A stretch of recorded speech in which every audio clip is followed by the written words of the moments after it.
but I will talk about some human work as well. This is just a picture of, that is just a picture, for those of you who have not been to Portland, this is the Portland VA, which is connected to Oregon Health and Science University by this long sky bridge. So I just want to briefly go over my disclosures. So Oregon Health and Science University, myself, and some other investigators have a significant financial interest in RTL Immunotherapeutics, which is a company that may have a commercial interest in some of the research that I'm going to be talking about today. And these potential individual and institutional conflicts have been or are being managed by the committees at Oregon Health and Science University. Okay, just a few caveats in terms of research. So I'm sure we all are aware of this, but it's just nice to be reminded before we dig into some studies. So they vary obviously in terms of their quality, in particular their sampling methods, so their choice of subjects, whether they're adults or male or female or rodents. Also inclusion and exclusion criteria, so the duration of abstinence, how long they've been addicted to the substance, and of course the presence of comorbidities. So in animal models, it's very easy to study alcohol abuse only, but in humans, it's a lot more complex. Also, there's variability in the outcome measures that are selected. So when you're looking at assessing mood or cognitive function, for example, there's self-report measures versus more functional assessments. And then a big question of how polysubstance use is addressed. So like I mentioned with animal models, you can be a lot more controlled, but with humans it's a little more challenging. Okay, so those are the limitations. This is just an overview of what we're going to go over today. So I'll start with a little background and also talk about some targets in the immune system that are being developed for therapeutic intervention. And then I will go over a few different immunomodulatory treatment strategies, and then some future directions. So background.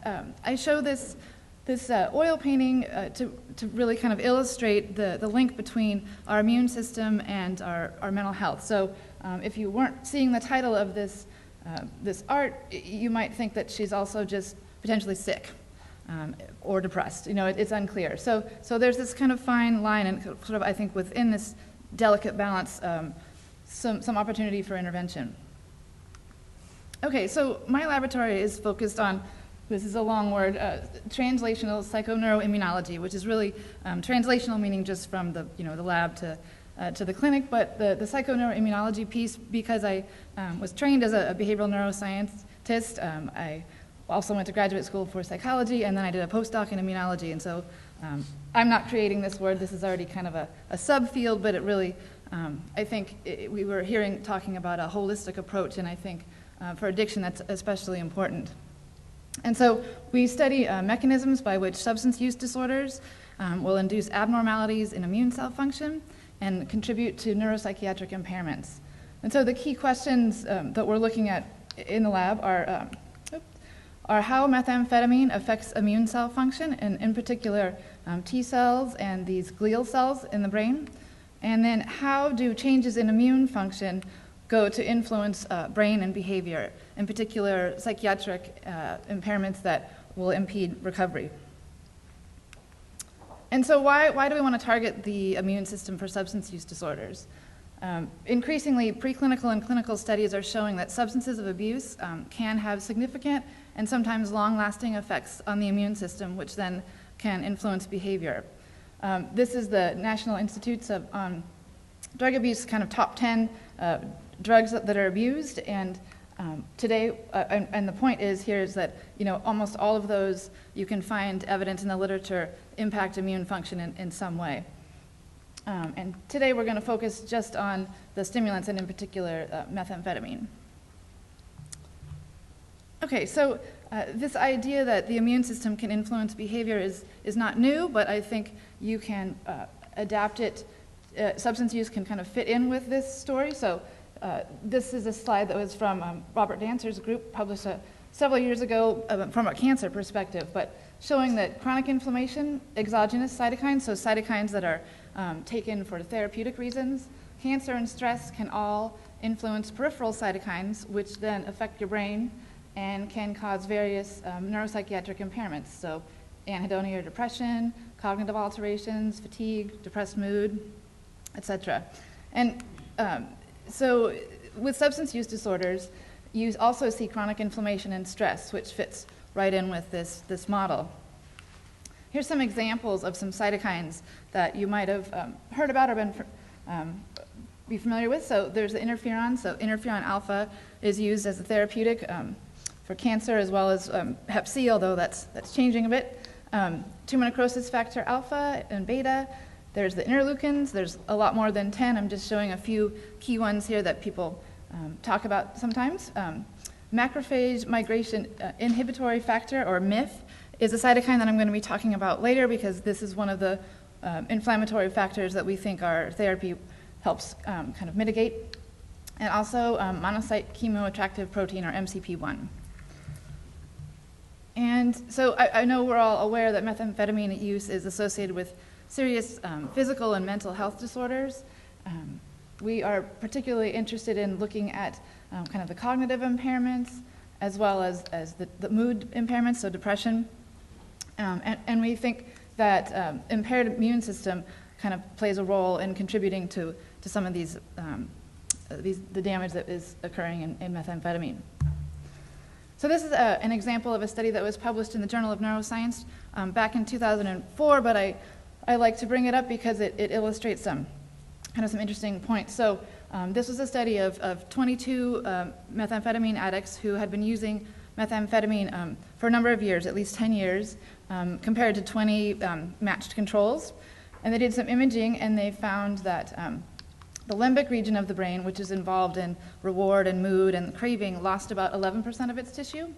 And the hippocampus, which is a region of the brain important for cognitive function, lost about 8% of its tissue. And that, they said in the article, is comparable to the deficits that you might see in early Alzheimer's disease.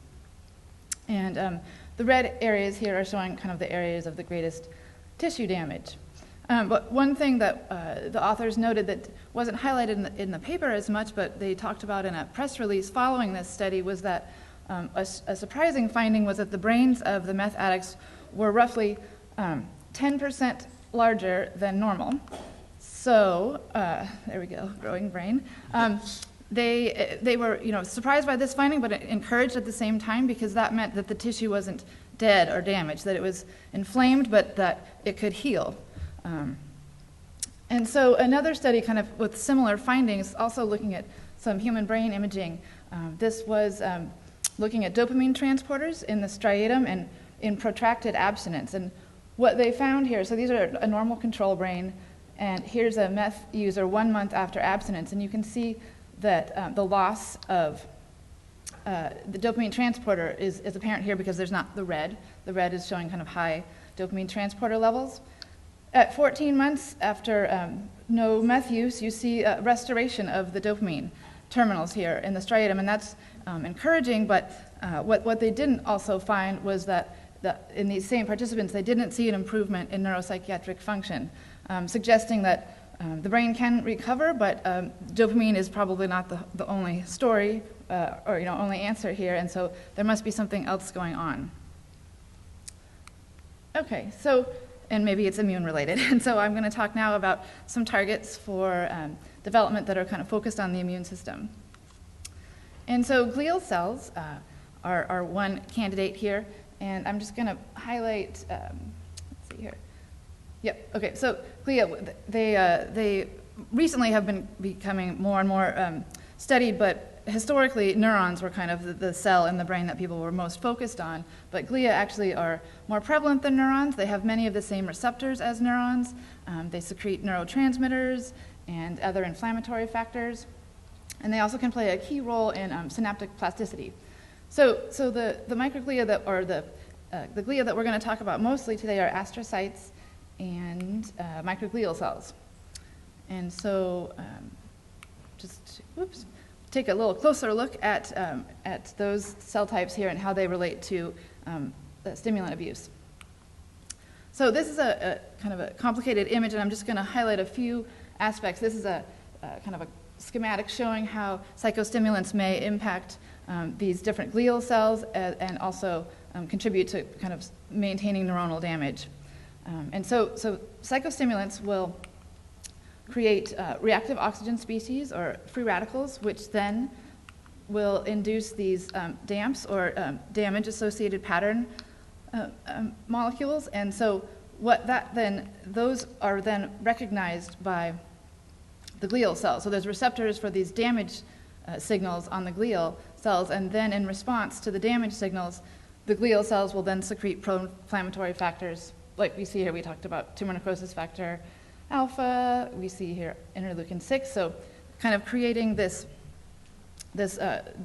positive feedback loop. So neuronal damage plus a heightened state of glial activation will result in positive microglial and astrocyte and neuronal and glial feedback, which then can kind of increase neuroinflammation and injury in this sort of self-perpetuating mechanism. And so the idea is to try to arrest this and allow healing to happen. So our work is focused on kind of another target, looking at myelin, the sheath that surrounds the axons of the neurons, and the role of T cells. And this therapy was originally designed to treat multiple sclerosis, and it's been used in animal models of stroke. And what they've found in those studies is that these T cell receptor ligands will inhibit recruitment of inflammatory cells to the brain. They can help repair myelin and axonal damage, and they will also help restore impaired motor function in, in animal models of multiple sclerosis. And so the molecule that we are studying is this RTL. It's comprised of, for you, chemists in the room, of a beta chain, which is in blue, and the alpha chain in red, and then you have a target peptide here in green. And our target peptide is myelin oligodendrocyte glycoprotein, or MOG, which is potentially a target for MS. And here's kind of another view of how we think the drug works. So RTL-1000 is the drug that is used in humans. RTL-551 is the drug same drug, but it's the mouse version. And so what we think that RTLs do is bind to CD74, which is the receptor for MIF, one of those pro-inflammatory cytokines. And so by blocking the access of MIF to its receptor, you then are able to reduce the number of cytokines, you increase apoptosis of autoreactive T cells potentially, and then you increase random migration so that you don't get kind of this trafficking and clustering of inflammatory cells. And we think that those are mechanisms are kind of going to contribute to RTL's therapeutic effects in methamphetamine and potentially other substances of abuse as well. And here's some just early unpublished data that we've found in our adults, humans. So we have control participants. These are only about eight per group, but we have active methamphetamine users and those in remission, and we find that the participants in remission actually show higher levels of this cytokine, suggesting that this may be an effective strategy in adults. Okay, so shifting gears now, we've talked about some of the targets. I'll talk about how these targets are working in the laboratory. This is just to remind us all that substance abuse is very similar to other chronic conditions where 40 to 60% of relapse is common.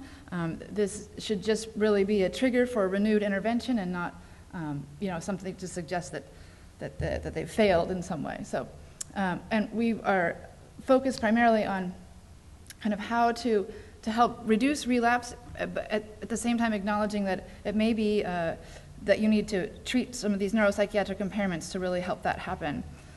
And so, just as an example of that, in our this is a kind of a translational study. So these are mice, and let me get the rest of this up here for a second. Okay. So these are mice in early recovery, in late recovery, and then this is our saline control group. And then these are results from our human participants. And we can see that this the cytokine MCP1, this pro-inflammatory factor, is elevated in late recovery for the mice. And this is a graph showing days of remission from methamphetamine. So you can see that MCP levels tend to go up during remission in these adults. At the same time, these same participants also reported more memory problems, and they performed worse on tests of attention and executive function, whereas we didn't see those cognitive impairments in the active meth users. Okay, so some of the therapies that are under investigation are antibodies to attract substances so that it's too large to pass through the blood-brain barrier, which is vaccine strategies, and that's a very large topic that I'm not going to cover today, but I can certainly provide references if you want to read more about that, but those are some potentially promising approaches. There's also a strategy where you can suppress glial cells by using ibudilast, and it's a phosphodiesterase inhibitor, and I'll talk about some of their preclinical work and kind of let you know where that drug is in terms of its clinical development. There's also, this is our approach here, to kind of reduce the damage that you see from methamphetamine, allow the brain to heal, and improve neuropsychiatric function. And finally, I didn't want to focus only on kind of drug approaches because I think, again, as we heard this morning, that kind of a holistic approach is ideal, and there has been some work just looking at exercise and how that can really improve recovery, and so I'm going to speed up here. So this is kind of the human piece I'll talk about in a minute. Okay, just quickly to show what this looks like in an animal model. This is the ibudilast I was mentioning, and these are just different drug doses. But if you just want to focus on this lower bar, these are showing how many times a rat will press a lever to receive an infusion of drug. And you can see that this dose of ibudilast was pretty effective at reducing the number of lever presses, so drug seeking seems to be decreased. And this is an example of stress-induced reinstatement. So these rats were previously trained to lever press for the drug, and then that behavior was extinguished, and then it was reinstated by using a stressor. In this case, it was a foot shock. So you can see that both these doses of ibudilast were able to kind of decrease the relapse that may occur following a stressor. So preclinically, it appears that ibudilast will cross the blood-brain barrier. It's well tolerated. You can give it orally, and it does reduce glial activation. In other work, this is done in human in vitro cells. These phosphodiesterases have also been shown to inhibit tumor necrosis factor alpha, which again is another pro-inflammatory factor which may contribute to these impairments. In addition to looking at kind of drug-seeking behavior and relapse, you can also look at cognitive functioning, and so that is one of the things that we do, and I will just kind of briefly describe the tasks. For those who are not familiar, this is the Morse water maze. It's a tank of water that's divided into 4 quadrants. The animal is given 60 seconds to swim and find the platform, and there's different training sessions. So there's a visible training session where there's this little sort of beacon on the platform, and then there's hidden platform training sessions where we can see it because we have this aerial view, but the mouse in the water can't see that. It's submerged a few millimeters below the surface of the water. And then on the last kind of test day is a probe trial where you record the amount of time that the animal spends in the quadrant where the platform was. And this is what that looks like. So here's our treatment groups. We have our saline and vehicle controls. These are the meth-only group. Some more controls, and these are the meth given the RTL. And you can see that the goal here is the black bar is the target quadrant. And so you can see that with the meth-treated animals, they didn't show any kind of preference for that quadrant where they thought the platform was. And then over here, I'm just showing you that the RTL was able to improve their ability to find the quadrant. We did this while they were concurrently receiving methamphetamine, as well as in a model where they had a period of remission from drug use. So kind of in both these models, it was effective. And I know I'm out of time here, so I will just quickly show you that we also found that the RTL was able to reduce some inflammation in the brain, in the hypothalamus in particular. And this is the exercise intervention I was mentioning. So 8-week intervention, 135 participants. The bottom line is that exercise had a significant effect on reducing depression as well as anxiety. And so results suggest that exercise may be effective at improving symptoms of depression. and as well as inflammation. Okay, I'll skip the summary and just tell you what's going on with these trials. So researchers have found that the anti-methamphetamine vaccine is safe, and that's as far as they've gotten with that so far. For ibudilast, they've completed a phase 1 trial, and a phase 2 trial is currently underway. They estimate being completed in June of 2017. We're working on some other immunotherapies, and we're trying also to get a trial started for our RTL in adults with methamphetamine addiction. Okay, and I just want to thank my collaborators, and here's kind of another picture of Portland for you.